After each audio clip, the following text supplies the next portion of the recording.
Good morning, I'm Bob McDonough with the City of Tampa, and I appreciate all of you coming out here. You know, things like this are fun. I love when people save old buildings, and I like that the fact that we're doing something this morning that remembers the history of Tampa and what made Tampa what it is today. The men and women who served, who came down here and served at Drew Field and made it part of our history. And so that's why we're here today with the help from the Hillsborough County Historical Advisory Council to put up a historic marker to mark the existence of Drew Field and what it meant to our city. So without further ado, I'm going to introduce the chair of the Drew Park CAC, Ben Young. Good morning, and thank you for everyone for joining us today for the unveiling the historic marker. Again, my name is Ben Wynn, and I'm the chair here, and I'd like to ask any other board members to stand or raise their hands today. Thank you, man. I'm excited and honored here to be representing Drew Park and the proud community here. This marker is the accumulation of the hard work and vision of many people. It celebrates and reminds us of the rich history of Drew Field and also the heritage of this community. I think as many of us have witnessed the last several years of Drew Park, the many improvements, this is just a continuation of our dedication to creating a strong identity and brand within our community. I hope everyone is proud of this moment and the memory that we're creating here, and I look forward to many more. Thank you, and God bless you. Good morning, I'm Malcolm Kiner, the Drew Park CRA manager, and we will continue with our program. Next we will have Denny Cole, a local historian, a gentleman that played a major part in providing information, the historic information that we were able to utilize for this project. First, I'd like to thank everybody that's been part of making this happen. A lot of people don't realize the impact that the Army Air Corps World War II had in Tampa, and that's no exaggeration. If you look at the way things were going, we were kind of into the Depression. Things were not going good in Europe and in Japan. They actually expected an invasion to come from the Atlantic side. So one of the reasons that MacDill drew a lot of these pieces are right here is because they were protected on this side of the peninsula if that invasion ever took place. Well, things changed during the war. That invasion didn't take place. But right here at Drew Field, MacDill was built, but MacDill is bounded on three sides with water. There was only so much room to expand. Drew Field at one time was 15 square miles, almost 25,000 people in this area, and it seems to us small, but that's a lot of people in there.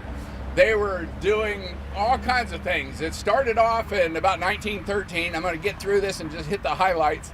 As a cow pasture, a guy, a matter of fact, a Hillsborough High School student by the name of Melvin Asp went to school here, and he used to hunt quail out here. He had no idea, but in 1941, when this base came into existence, he was the base commander here too.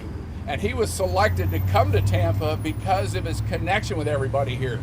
MacDill is partially here because of Melvin Asp.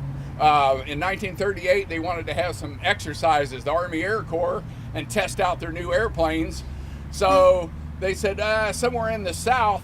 So Melvin Asp was part of getting them to come here. So they were at Drew Field when it was a civilian airport, and Pedro Knight, they came in here. They had the first intercepts of bombers to find out that no, the bombers won't actually always get through, and they needed fighters. So they learned a lot of lessons that were later valuable within a couple years. There's an incredible amount of history I can't even begin to convey to you. But their experience with the support they got from the community here, they loved it. When they decided they were going to build a permanent base somewhere in the southeastern United States, they go, well, we know a place. And they came back because of the people that are here. So that meant a lot. It wasn't just strategic, it was the support they got from the community. That continues on today. All those thousands of people that were out here, thousands of civilians, military, even some POWs, about 400 of them. But the people that were out here had their dreams and ambitions for their lives, which was interrupted by the war. But to me, a lot of these bases end up being vacant fields. This one's not. This was alive. This one's full of people that have dreams of their own businesses, all the small businesses and things. But to be able to recognize this, come full circle back and recognize that there was such a place here, and its contribution is more than we could ever say in an hour of me talking about it. So I'm going to end this now. Again, thanks to everybody that made all this happen. Next up, we have Steve Ovey. He's the MacDill Air Force Base historian. Good morning, everyone. How do you do? So I'm just here to pay my respects on behalf of Colonel April Vogel, the commander of the 6th Air Mobility Wing, MacDill Air Force Base, and all the airmen out there. So welcome to the dedication of the historical marker here in the community. And the service really is commemorating all of the service for all the airmen here in the Tampa Bay area during World War II, of which there were many. So thank you for support of the Air Force and its history, as well as the history of our selves here in the community. So Drew and MacDill had an important thing in common, which was our support from this community throughout the war. Since really 1935, Tampa has opened its arms to the Air Force and its mission, and has offered support every step since then. So our shared history is really commemorated by this highway you see here, Dale Mabry, which was built on behalf of the Air Corps to connect these two bases, and really still functions as a critical linkage in our community today.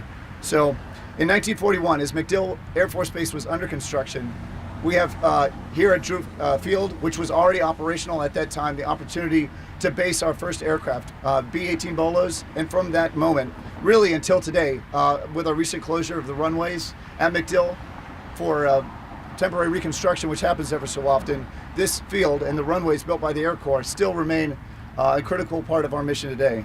So, in highlighting the great circle of history, we just activated last month the 50th Air Refueling Squadron, which was born here in 1941 as the 50th Troop Carrier Squadron, finally back home in Tampa. We're so glad to have it. So between Drew Field and MacDill, the Tampa history has been a part, has really shown that this is an Air Force town, and Drew is an important part of that history as well, and all the airmen that have served there. So thank you again for your support to Drew Field, its legacy, its honored place in Air Force history, and from those who serve today and those who will serve tomorrow, we dedicate this field to future generations. Thank you. A few special thank yous that we like to give. Again, as Bob McDonough said, we'd like to thank the Hillsborough County Historical Advisory Council. Like to thank the Drew Park CAC, Community Advisory Committee. Like to thank city staff and former city staff, Jeanette Fenton, Michelle Van Loan, for their dedication and hard work on this project, which took many years to bring to fruition. Last, we have Councilman Guido Maniscalco. He is our CRA board chair. Good morning, everybody. My name is Guido Maniscalco. I am the Tampa City Council representative for this area here in Drew Park. I don't think enough people understand the significance of this area here. And when I see historic markers like this placed anywhere in the city, it gives an opportunity for us to share our story. I think about on a Bucks game or students that are walking down here. When they're at this corner, they're going to look up and they're going to get an understanding of the significance of this piece of property.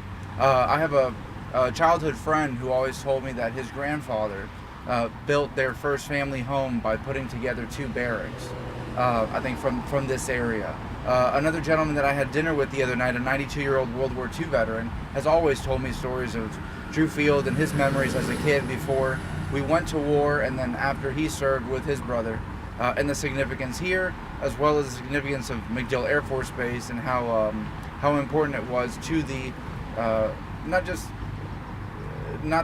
just the Air Force, but to our history, and as it's been said, Tampa's always had open arms welcoming everybody. So I'm happy to be with you here. I'm always proud that we have the opportunity to share our history. I hope that many people that pass through this area and stop on this corner look up and read and understand how significant this area is. Thank you. All right, the reason that we're here, Councilman, Denny, Ann, Ben, if you all will come, and we will unveil the historic marker.